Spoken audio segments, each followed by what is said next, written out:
क्या भगवान सिर्फ महलों में रहते हैं?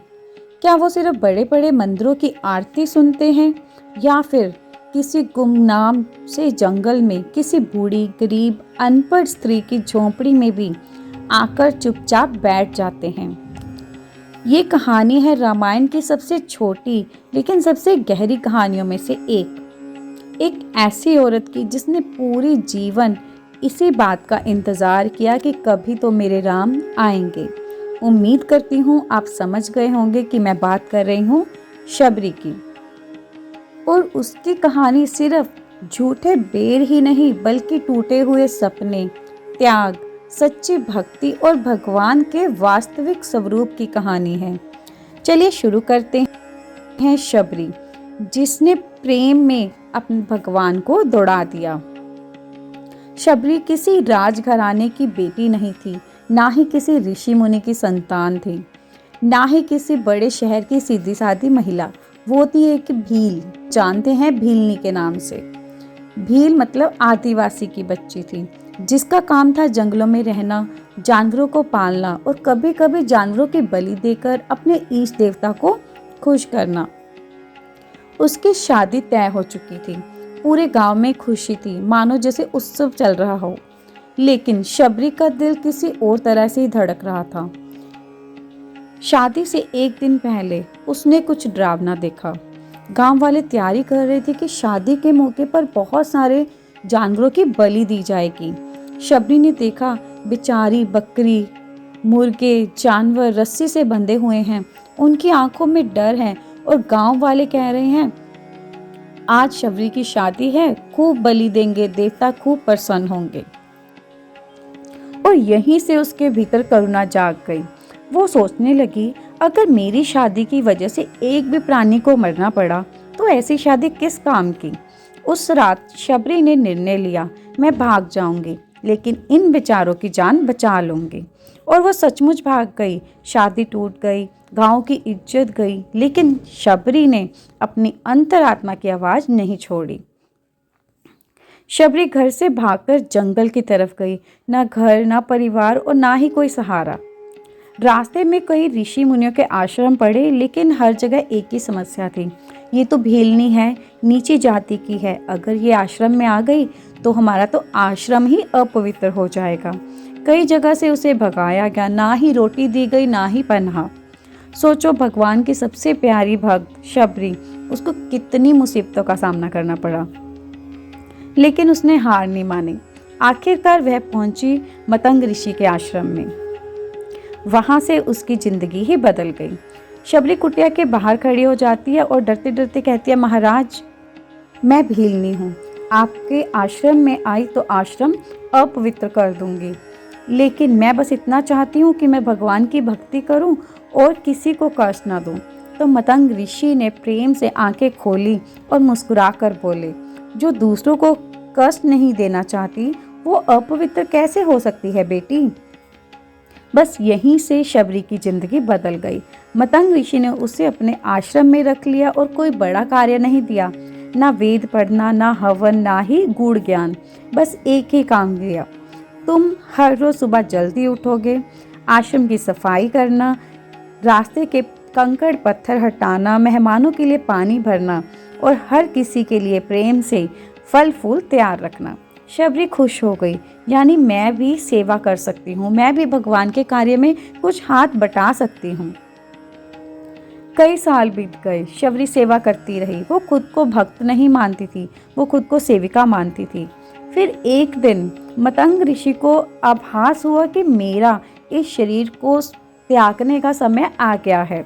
शिष्य घबरा गए, सभी रोने लग गए। तब मतंग ऋषि ने शबरी से कहा, बेटा शबरी, मैं इस शरीर को छोड़कर जा रहा हूँ, लेकिन तुझे अकेला नहीं छोड़ूंगा। एक दिन सव्य भगवान राम तेरे इस छोटे से आश्रम में आएंगे, तू उनका इंतजार करना और अपनी इस झोंपड़ी को हमेशा उनके आप भक्त के लिए तैयार रखना। बस इतना सुनते ही शबरी की जिंदगी का एक ही मकसद बन गया, राम आएंगे, बस मुझे इंतजार करना है, मेरे राम जरूर आएंगे। मतंग ऋषि ने अपना शरीर त्याग दिया। आश्रम बिल्कुल खाली हो गया, सभी शिष्य चले गए, लेकिन एक बूढ़ी भीलनी शबरी उनके शब्दों को थामे हुए वहीं रही। हर सुबह शबरी उठती, आश्रम की साफ सफाई करती, रास्ते के कंकड़ पत्थर उठाती।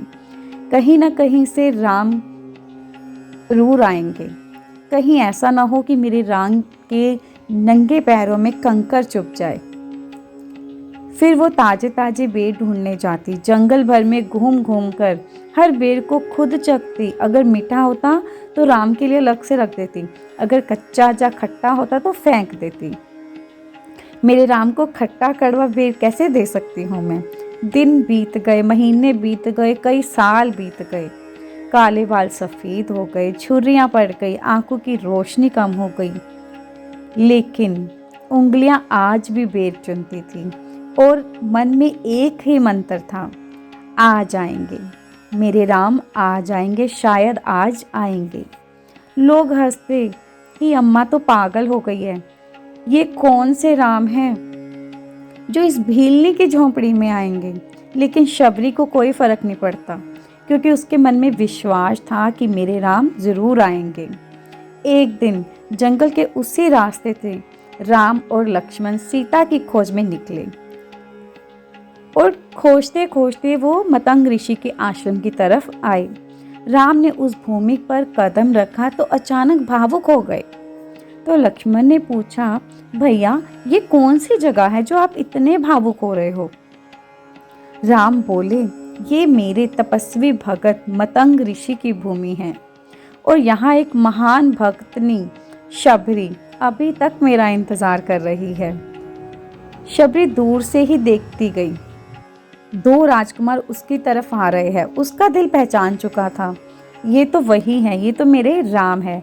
वो दौड़ी, पर उम्र की वजह से पैर कांपते थे, तेज नहीं दौड़ पाती, जमीन पर गिर गई, फिर उठती और रोती हुई कहती, प्रभु आप सचमुच आ गए, मेरे गुरु ने झूठ नहीं कहा था।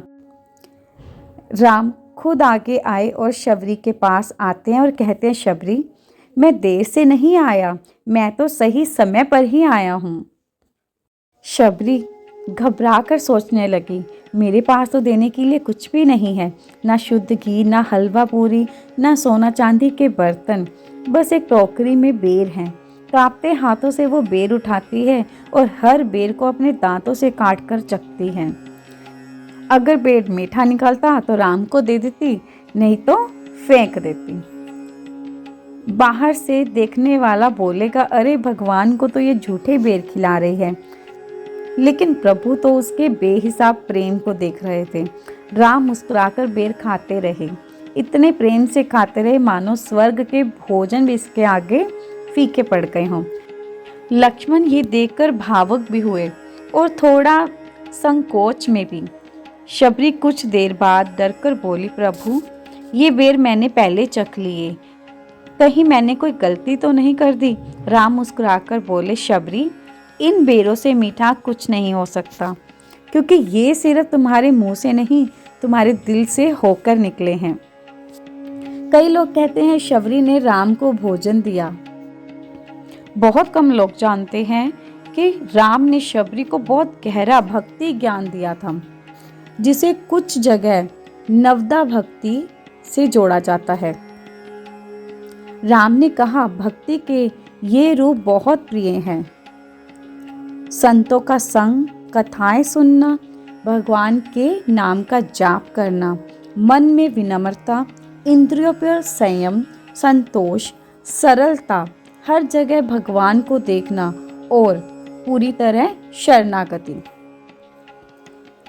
राम ने कहा, शबरी तुमने इन सब को जी लिया है, इसलिए मैं सव्य तुम्हारे आश्रम में आया हूँ।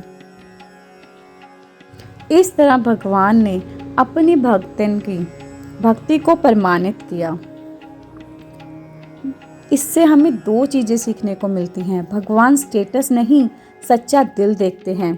मंदिर की ऊंचाई, कपड़ों की महंगाई, दान पेटी में डाले हुए नोटों की गिनती, ये सब भगवान नहीं देखते। उनका सिर्फ एक ही इंटरेस्ट है, तुमने किसी को बेवजह चोट तो नहीं पहुंचाई, तुमने किसी प्राणी को बचाने के लिए अपनी ईगो त्यागी या नहीं। जैसे शबरी ने अपनी शादी, अपना घर, अपना समाज सब कुछ छोड़ दिया वो बेजुबान जानवरों को बचाने के लिए। और हमें इससे एक और सीख मिलती है, सच्चा इंतजार कभी खाली नहीं जाता।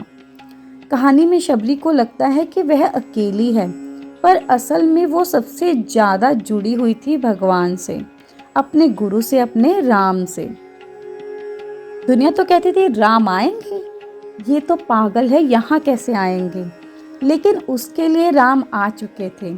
जिस दिन उसके दिल में प्रेम जागा था, भगवान शरीर लेकर बाद में आए, लेकिन उसके विश्वास में पहले ही बस चुके थे।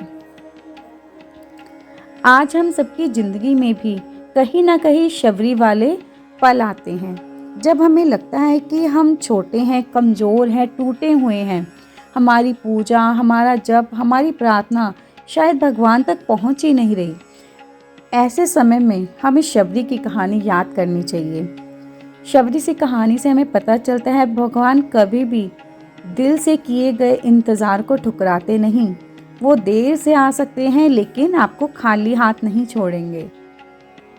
अगर आपके घर में भी एक शबरी की तरह कोई माँ, दादी या नानी चुपचाप भगवान के लिए दीप जलाती है, माला फेरती है, तो समझ लीजिए आपके घर में भी भगवान आने की तैयारी कर रहे हैं।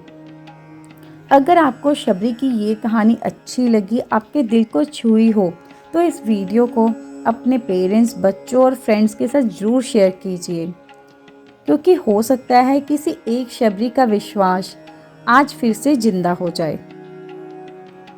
क्या आप भी राम का इंतज़ार कर रहे हैं? तो कमेंट में ज़रूर लिखिए। अगर आप ऐसी ही सच्ची, गहरी और दिल को छूने वाली कहानियाँ सुनना चाहते हैं तो चैनल को सब्सक्राइब कर लीजिए। जय श्री राम।